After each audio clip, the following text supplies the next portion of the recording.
नमस्कार मेरे प्यारे बच्चों, कैसे हैं आप सभी। गाइज, टॉप 50 क्वेश्चंस का आज आपका ये सीरीज़ लास्ट है, जिसमें हम लोग अगले 10 क्वेश्चंस की बात करेंगे। लेकिन ये 10 क्वेश्चंस थोड़े से ज़्यादा ज़बरदस्त हैं पिछले 40 क्वेश्चंस के मुकाबले।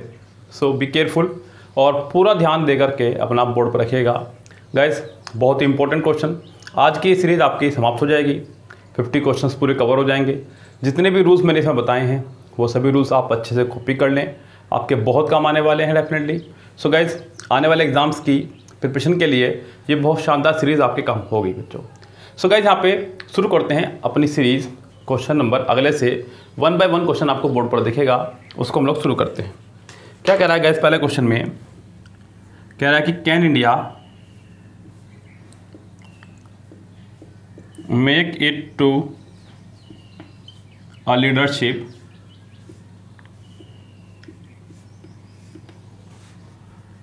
position or will it be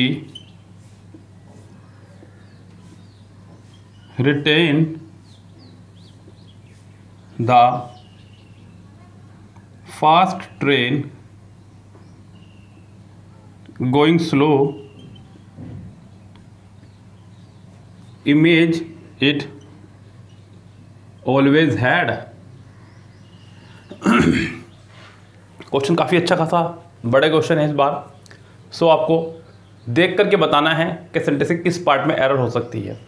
कह रहा है कि can India make it to a leadership और, मैंने आपको बताया है एंड बट और का ये फॉर्मूला कि सेंटेंस का फॉर्मेशन दोनों तरफ सेम स्ट्रक्चर में रहेगा। सेंटेंस का फॉर्मेशन दोनों तरफ सेम स्ट्रक्चर में रहना चाहिए यदि सेंटेंस हमारा एंड बट और से कनेक्टेड हो। एंड बट और के दोनों तरफ सेंटेंस का फॉर्मेशन सेम से मतलब ये है कि यहाँ पे ऐसा नहीं कि यहाँ पे कैन आया तो उधर भी कैन ही आना चाहिए, ऐसा कुछ नहीं है, लेकिन फॉर्मेशन सेम होना चाहिए। जैसे कि इधर कैन यानी कि मॉडल वर्ब आई है तो इधर भी विल आपकी मॉडल वर्ब आई है। कैन आपका प्रेजेंट में है तो विल भी आपका प्रेजेंट में, उसने वुड नहीं करा है। चलो, उसके बाद में सब्जेक्ट आया, इसके बाद सब्जेक्ट आया, उसके बाद वर्ब की फर्स्ट फॉर्म आई है, लेकिन यहाँ उसने पैसिव बना दिया, बी प्लस थर्ड फॉर्म बना दी, जो कि रोंग है बच्चों। इधर फर्स्ट फॉर्म है, इधर भी फर्स्ट फॉर्म ही होनी चाहिए थी, तब जाकर के सेंटेंस का फॉर्मेशन रहता करेक्ट। यहाँ सेंटेंस में बी रिटेन की जगह अच्छा होगा कि आप ओनली रिटेन का इस्तेमाल करें, तब जाकर के हमारा सेंटेंस करेक्ट हो जाएगा। इस हिसाब से अगर देखा जाए तो सेंटेंस के सेकंड पार्ट में एरर है, और एरर भी आपकी है verb plus time and tense की, verb plus time and tense की। और इसको अगर कुछ बच्चे ले जाना चाहे तो कंजक्शन में ले जा सकते हैं, क्योंकि एंड बट और आपकी कंजक्शन की तरह काम कर रही है, लेकिन मैं इसको कंजक्शन में नहीं लूँगा। मैंने देखिए, कंजक्शन एक अलग चैप्टर है पूरा का पूरा, हम लोग वो कवर करवाते ही हैं आपको, लेकिन यहाँ मैंने एंड बट और को verb plus time and tense में ही समाहित किया है, क्योंकि ये रूल्स आपको सबसे ज़्यादा दुखी करता है इंग्लिश ग्रामर के अंदर। एंड बट और के दोनों तरफ सेंटेंस का फॉर्मेशन सेम रहेगा। ओके गाइस, सो फिलहाल कॉपी कीजिए इसको, और सेंटेंस के सेकंड पार्ट में एरर है और इसको जोड़ दीजिएगा जा करके verb plus time and tense के चैप्टर में। चलिए जी, हम लोग बात करते हैं क्वेश्चन नंबर नेक्स्ट की। नेक्स्ट क्वेश्चन कह रहा है कि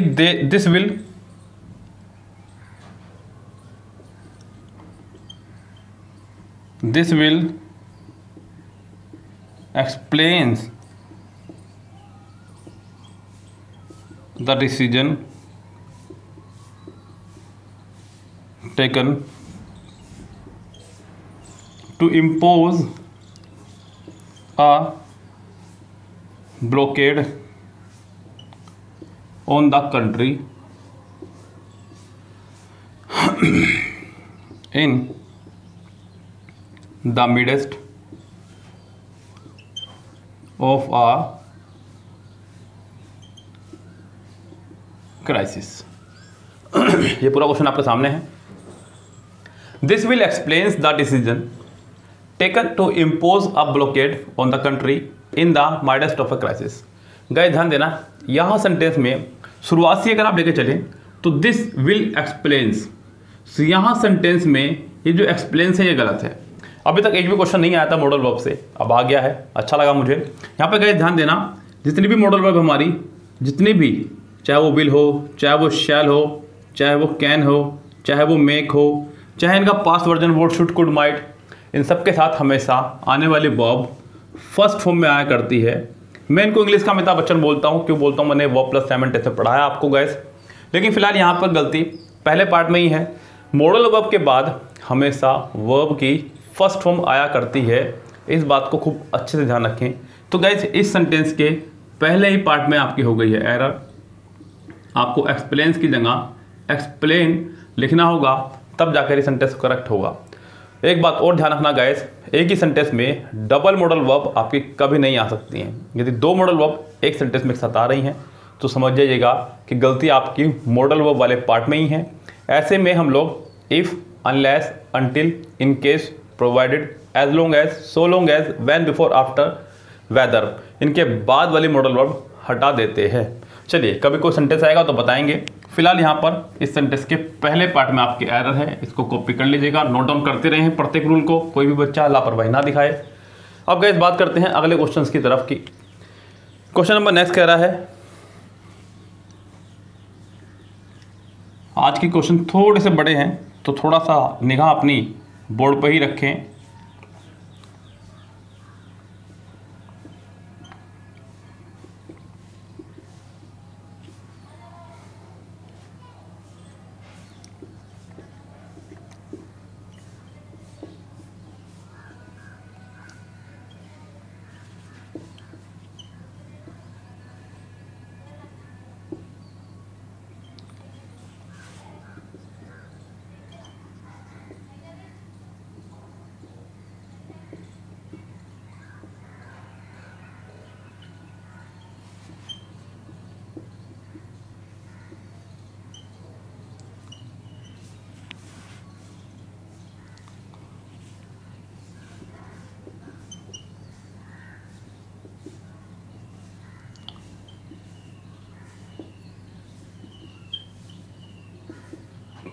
लो जी, ये रहा क्वेश्चन आपके सामने।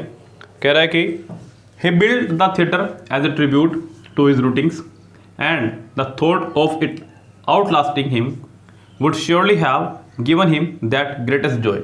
आपको बताना है सेंटेंस के किस पार्ट में एरर है। बिल्ट आपकी बिल्ड की सेकंड फॉर्म है, इसका मतलब सेंटेंस हमारा पास्ट में चल रहा है। सबसे पहले आप यह चीज़ चेक कर ले कि क्या सेंटेंस पास्ट में चल रहा है, बिल्कुल ठीक चल रहा है। सेकंड फॉर्म आ गई है, वुड आ गया है, यस सेंटेंस हमारा पास्ट में चल रहा है। इसको लेकर के तो कोई प्रॉब्लम आपकी नहीं है फिलहाल यहाँ पर।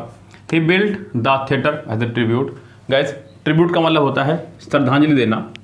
टू हिज रूटिंग्स, रूटिंग्स मतलब वो लोग जिन्होंने उसको उठाया है, जहाँ से वो पैदा हुआ है, यानी कि अपना ओरिजिन बताना चाह रहा है, अपनी जड़ बताना चाह रहा है। लेकिन गाइस यहाँ पर ये वर्ड ही आपका रॉन्ग है, जीरंड है। और गाइस जीरंड में हम लोग एस या ई एस का इस्तेमाल नहीं किया करते हैं, तो यहाँ पर रूटिंग्स नहीं, ओनली रूटिंग होगा, तब जाके सेंटेंस होगा करेक्ट। जीरंड एक फॉर्म है बच्चों, वर्ब की आईएनजी फॉर्म को जीरंड कहकर पुकारा जाता है। लेकिन कब वर्ब की आईएनजी फॉर्म कहलाएगी और कब वर्ब की आईएनजी फॉर्म जीरंड कहलाएगी, ध्यान रखें। अगर उस आईएनजी फॉर्म से पहले कभी कोई हेल्पिंग वर्ब खड़ी हो, is am are was verb, तो वो वर्ब है। अगर उससे पहले कोई हेल्पिंग वर्ब ना हो तो वो वर्ब ना हो करके ऐसे में जीरंड का काम करेगी। और जीरंड की फॉर्म में होते हुए उसमें एस आई एस नहीं आएगा, हालांकि वर्ब में भी नहीं आएगा, लेकिन जीरंड में होते हुए आप में एस आई एस नहीं लगाना है। सेंटेंस के पहले ही पार्ट में मिस्टेक है। और जीरंड गाइज हम लोग verb plus time and tense के दौरान ही पढ़ाया करते हैं। सो गाइज ये भी एरर जाएगी आपकी verb plus time and tense के खाते में ही। जिस गाइज सेंटेंस के पहले पार्ट में मिस्टेक है। सेंटेंस नंबर नेक्स्ट जो कि आपको दिखेगा बोर्ड पर, अब क्या कह रहा है उसको सुनिएगा। सेंटेंस नंबर 4 कह रहा है, अभी थोड़े दिन पहले, मुझे ध्यान देना है यहाँ पे। क्वेश्चन कह रहा है कि he used to sits day and night under a tree in front of a temple. That is how he earned the name. आज सुबह वाली वीडियो में मैंने इसको खूब अच्छे से एक्सप्लेन किया था गाइज, आप उसको देख लीजिए जा करके, इसका एक वीडियो हमारा यूट्यूब पर पड़ा हुआ है। ध्यान देना गाइज, यहाँ पे देखिए टू के बाद हमेशा वर्ब की फर्स्ट फॉर्म आया करती है। बहुत रेयर केस में टू के बाद में जिरड आया करता है, ये बहुत रेयर केस में है। यस गाइज, यूज टू के बाद में वर्ब की फर्स्ट फॉर्म आया करती है, और वो जो रेयर केस है वो भी बताने वाला हूँ, बेफिक्र रहिए। यहाँ पर बच्चों ध्यान रखना, अगर सेंटेंस में यूज टू है तो आप वर्ब की फर्स्ट फॉर्म का इस्तेमाल करेंगे, और अगर उसी यूज टू से पहले आपका इज, एम, आर, वोज, वर खड़ा हो तो हम लोग उस यूज टू के बाद में आईएनजी फॉर्म का इस्तेमाल करेंगे। किसका इस्तेमाल करेंगे? आईएनजी फॉर्म यानी कि जिरंड का इस्तेमाल करेंगे। सो गाइज, वैसे तो most of the cases to के बाद वर्ब की फर्स्ट फॉर्म ही आया करती है, और वही इसका करेक्ट वर्जन भी सही है। लेकिन गाइज यहाँ सेंटेंस में उसने वर्ब की फर्स्ट फॉर्म में एस या ईएस लगाई है, जो कि आपका रॉन्ग है। यहाँ सेंटेंस में फर्स्ट फॉर्म आपकी आनी चाहिए थी, तब जाके सेंटेंस हमारा रहता है करेक्ट। सेंटेंस के पहले ही पार्ट में एरर है, verb plus time and tense की ही ये आपकी एरर कहलाएगी गाइज। तो गाइज कॉपी कर लीजिएगा इस रूल को, और इस रूल के लिए आप हमारा एक वीडियो देख लीजिएगा, बहुत शानदार वीडियो यूट्यूब पर पड़ा हुआ है। हमने इसको डाल दिया सुबह 8 बजे, लेकिन आप पता नहीं कब देखेंगे वीडियो ये वाली, तो आपको पता नहीं चल पाएगा। ओके, चलिए जी, अगला सेंटेंस आपके सामने कह रहा है कि there are many inner voices that speak to us inside your head and believe that they should not be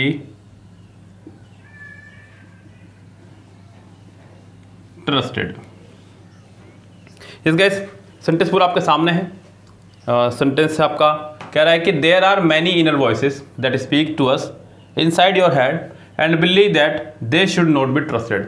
आपको बताना है कि सेंटेंस के किस पार्ट में एरर है। आपको सेंटेंस बोर्ड पर वैसे क्लियरली दिख रहा होगा, आप वहाँ देख करके बता सकते हैं। सो गाइस देखिए, यहाँ पे देयर का एक रूल है। देयर आपका सेंटेंस में एज ए इंट्रोडक्टरी सब्जेक्ट की तरह काम करता है, यानी कि सेंटेंस में जब सब्जेक्ट ना हो तब हम लोग देयर का इस्तेमाल क्या करते हैं? इंट्रोडक्टरी सब्जेक्ट बोलते हैं देयर को इन इंग्लिश। यस गाइस, सो यहाँ पर देयर आपका एज ए इंट्रोडक्टरी सब्जेक्ट है, लेकिन फिर भी देयर के अंदर इतनी हिम्मत नहीं है, सब्जेक्ट होते हुए भी इसके अंदर इतनी हिम्मत नहीं है कि ये वर्ब ले ले। सो गाइस यहाँ पर देयर के बाद जो आने वाली वर्ब है वो देयर के हिसाब से ना हो करके वो बाद वाले सब्जेक्ट पर डिपेंड करती है कि बाद वाला सब्जेक्ट सिंगुलर है या प्लूरल। सो यहाँ पर ये भी बात ठीक है, there are many inner voices that speak. So guys इतने पार्ट में अभी तक तो कोई मिस्टेक नहीं है। आगे बढ़ते सेंटेंस में कह रहा है कि दैट स्पीक्स, क्या कहना चाह रहा है?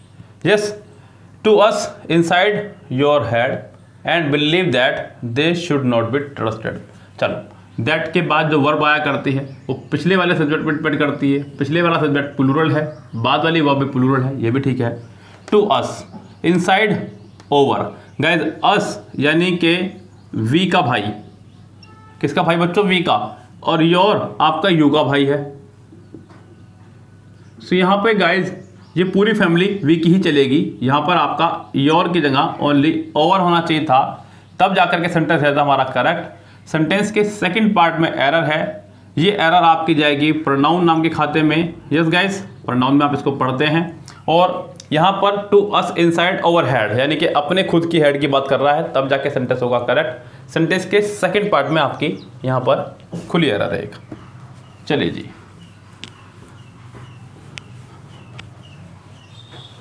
सेंटेंस नंबर नेक्स्ट देखिएगा। सेंटेंस नंबर 6 क्या कह रहा है?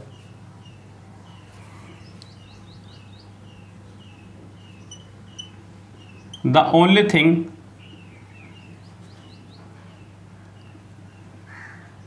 that endures and can sustain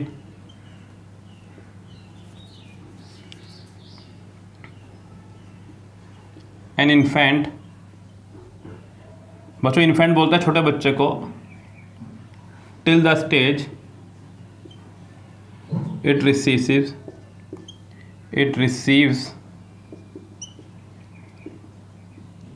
immunity. बच्चों इम्यूनिटी जो आजकल चाहिए आपको, जिसकी बहुत ज़्यादा जरूरत पड़ रही है, comes from the consumption of mother's milk. ये रहा पूरा सेंटेंस आपके सामने। इसमें बतानी है कि सेंटेंस के किस पार्ट में एरर है और क्या एरर है। ध्यान से देखिएगा। The only thing that endures and can sustain, यहाँ पर सेंटेंस में एंड से पहले एक फॉर्मेशन बनाया गया है उसका, और उसके बाद वाले का, दोनों फॉर्मेशन को ध्यान से देखिएगा, जैसा कि मैं आपको पहले बता चुका हूँ। तो यहाँ पर the only thing that endures present में है, एंड कैन सस्टेन प्रेजेंट में है, an infant till the stage it receives, it के साथ में भी सेंटेंस प्रेजेंट में चल रहा है, बिल्कुल ठीक है। इम्यूनिटी कम्स, बिल्कुल ठीक है, from the consumption of mother's milk. Guys यहाँ पे मदर भी आपका एक नाउन है और मिल्क भी आपका एक नाउन है, और मैं आपको पहले कई बार बता चुका हूँ कि एक ही सेंटेंस में दो नाउन आपके एक साथ कभी भी नहीं आएंगे। अगर ऐसा है तो आपको पहले वाले नाउन से पहले एपोस्ट्रोफिस एस लगाना होगा। तो यहाँ पे मदर्स मिल्क होगा, माँ का दूध। सो गाइस तब जाके सेंटेंस होगा हमारा ये करेक्ट। फिलहाल सेंटेंस के लास्ट पार्ट में एरर है, या फिर यहाँ पे आप इसको मदर्स, अगर वो प्लूरल करना चाह रहा है तब भी आप इसके साथ में एपोस्ट्रोफिस जरूर लगाएंगे, यानी कि सेंटेंस में एपोस्ट्रोफिस की गलती है जो कि जाएगी आपके नाउन के पार्ट में। थर्ड पार्ट इसका अभी फिलहाल रॉन्ग है। ओके गाइस, चलते हैं नेक्स्ट क्वेश्चन की तरफ। क्या कह रहा है, चलिए नेक्स्ट सेंटेंस देखिएगा। कह रहा है कि over thought have a direct impact on over body and hence they crucially affect over emotional and physical well being too. Guys यहाँ पर एरर वैसे तो बहुत मामूली सी है, बहुत ही जरा सी एरर है, जो कि शायद कईयों को दिखाई दे गई होगी। अगर अभी भी नहीं दिखी है तो मैं बता दूं गाइस, यहाँ पर सेंटेंस में जो सब्जेक्ट है थॉट, एक सिंगुलर सब्जेक्ट है, और जो वर्ब है वो है प्लूरल हैव। सो यहाँ पर ये गड़बड़ी है, लेकिन अब ऐसे में बच्चा क्या करेगा उसको देखते हैं। वो थॉट को थॉट्स करेगा या हैव को हैज करेगा, ये मैं आपको बता दूं। देखिए सेंटेंस को पहले पूरा पढ़ लीजिए। Over thought have a direct impact on our body and hence they, ये जो दे इस्तेमाल उसने किया है, ये दे उसने थॉट के लिए किया है। इसका मतलब यहाँ ये कंफर्म होता है कि थॉट आपका प्लूरल होना चाहिए था, तभी आपका ये दे कामगार सिद्ध होगा। अन्यथा सेंटेंस में अगर आप हैज का इस्तेमाल करेंगे तो इस दे का भी औचित्य हो जाएगा खराब। सो गाइस यहाँ सेंटेंस में डबल मिस्टेक हो जाएगी, आपको इस थॉट को थॉट्स करना होगा, तब जाके सेंटेंस होगा हमारा ये करेक्ट। सेंटेंस के पहले ही पार्ट में आपकी है एरर। जिस गाइस ध्यान रखें, सेंटेंस का पहला ही पार्ट आपका पूरी तरह से रॉन्ग है। थॉट की जगह थॉट्स होना चाहिए था, तब जाके सेंटेंस होगा ये करेक्ट। सेंटेंस में एरर आई है सब्जेक्ट को लेकर के और वर्ब को लेकर के, तो सिंपल सी बात है, सेंटेंस जाएगा हमारा सब्जेक्ट वर्ब एग्रीमेंट के खाते में। वहाँ पर हम लोग यही काम करते हैं कि सब्जेक्ट क्या रॉन्ग है और वर्ब क्या रॉन्ग है।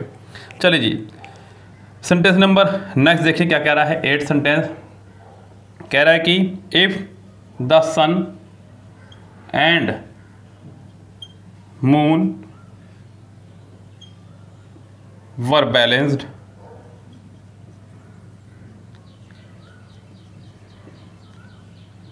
which means if heat and cold are in equilibrium,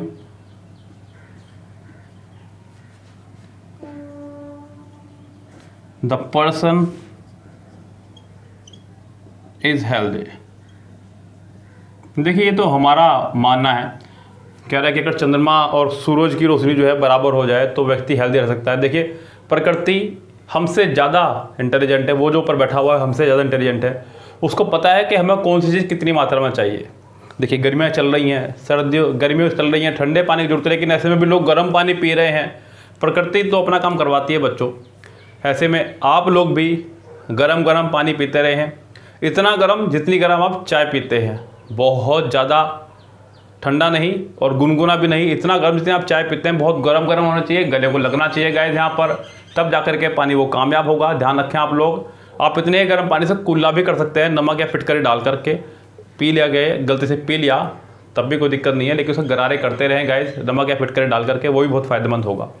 yes guys, चलिए कह रहा है कि if the sun and moon are balanced which means if heat and cold are in equilibrium the person is healthy.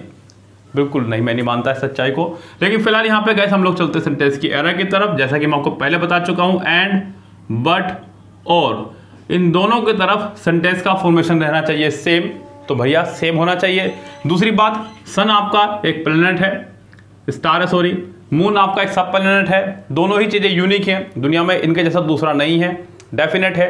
तो moon से पहले आपका यहाँ पर द आना चाहिए था। सेलेस्टियल बॉडीज भी इनको बोल देते हैं, हेवनली बॉडीज भी इनको बोल देते हैं। सेलेस्टियल बॉडीज मतलब वो जो हवा में तैर रहे हो उनको बोलते हैं सेलेस्टियल बॉडीज। तो यहाँ पर आपका द मून होना चाहिए था। अगर मैं द सन एंड मून करता हूँ तो इसका मतलब ये हो जाएगा कि मून सन ही है, जो कि नहीं है गाइस। तो यहाँ पर आपको मून से पहले भी आर्टिकल का इस्तेमाल करना पड़ेगा, जो कि है आपका द। यस गाइस, सेंटेंस के पहले ही पार्ट में एरर है और एरर आपकी जाएगी आर्टिकल नाम के खाते में। चलिए जी, फिलहाल सेंटेंस नंबर 9 देखिएगा ध्यान से, और उसके बाद एक सेंटेंस और इस आपकी सीरीज हो जाएगी समाप्त। सेंटेंस नंबर 9 कह रहा है कि due to the snow the marks was unrecognizable। Guys ध्यान देना यहाँ पे, ड्यू टू द स्नो, बर्फ की वजह से जो मार्क्स थे वो अनरिकॉग्निजेबल थे। ध्यान देना गाइस, यहाँ पे मार्क्स, यहाँ पे एक छोटी सी बात है, ध्यान देना। पहले तो यहाँ पे वर्ब को लेकर के मैं प्रॉब्लम बता दूं आपको, वर्ड को लेकर के मार्क्स प्लूरल है और वोज आपका सिंगुलर, तो ये एरर तो है। लेकिन दूसरी बात यहाँ पे शब्द के मीनिंग को लेकर के भी मीनिंग वो दिक्कत है। मार्क्स का मतलब होता है अंक और मार्क का मतलब होता है चिन्ह। यहाँ अच्छा होगा कि आप इसे सिंगुलर बनाएं, तब ज़्यादा अच्छा होगा कि चिन्ह जो है दिखाई नहीं दे रहे थे, अनरिकॉग्नाइजेबल थे बर्फ की वजह से। सो यहाँ पर मार्क्स की जगह मार्क हम लोग करेंगे और सेंटेंस के थर्ड पार्ट में आपकी हो जाएगी एरर। नाउन की सिंगुलर प्लूरल को लेकर के प्रॉब्लम है, इसलिए गाइस इस सेंटेंस को थर्ड पार्ट में हम लोग एरर लगाने वाले हैं। अब चलते हैं गाइस लास्ट सेंटेंस की तरफ, और ये सीरीज आपकी हो जाएगी यहाँ समाप्त। उम्मीद करता हूँ कि आपको बहुत शानदार समझ में आई होगी सीरीज ये वाली। कह रहा है कि she picked on the trail